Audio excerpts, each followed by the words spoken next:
Senator Cynthia Villar kinurot at pinagalitan ang kanyang staff.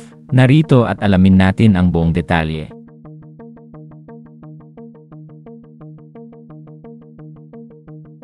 Usap-usapan ngayon ang video ni Senator Cynthia Villar nitong nagdaang Huwebes September 5, 2024, kung saan ay kinurot nito ang isa sa kanyang mga staff habang namimigay ng relief goods sa Las Piñas. Makikita din sa kumakalat na video na pinapagalitan ng senadora ang kanyang staff. Hindi naman tukoy kung ano ang tunay na dahilan kung bakit ito nagawa ng senadora. Ngunit ayon sa mga taga Las Piñas ay nagalit si Sen Villar dahil hindi natapos agad ang pagbibigay ng ayuda. Gayunpaman para sa netizens ay mali ang naging aksyon ni Senator Cynthia Villar.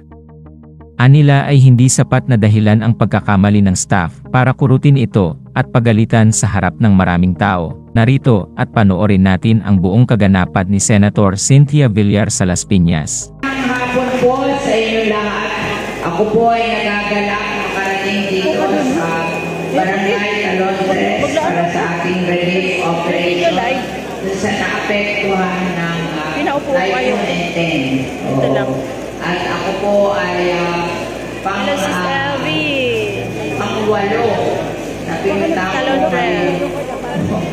maghapon. 10 barangay po ang naapektuhan ng Typhoon Eten. Namimigay ng relief operation para sa mga pupuntahan pagkatapos sa inyo.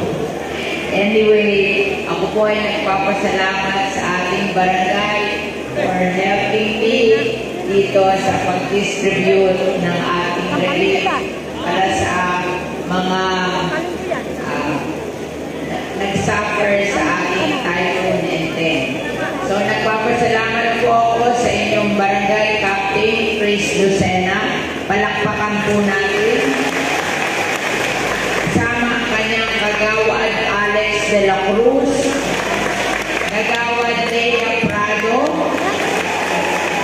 kagawad Jovel Lagla, kagawad Joan Araneta, kagawad Irma Alcantara, kagawad Joseph Tijano, and kagawad Jacqueline Gallardo.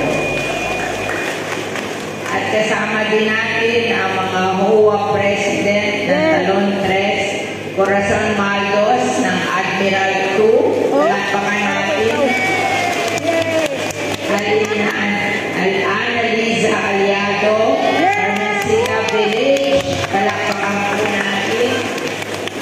Bong Ruiz ng Aristocrat Village, Edna Din ng Paramount Riverside, Marilyn Dolon ng Colave Riverside, at Albert Perido ng Pelayo Village.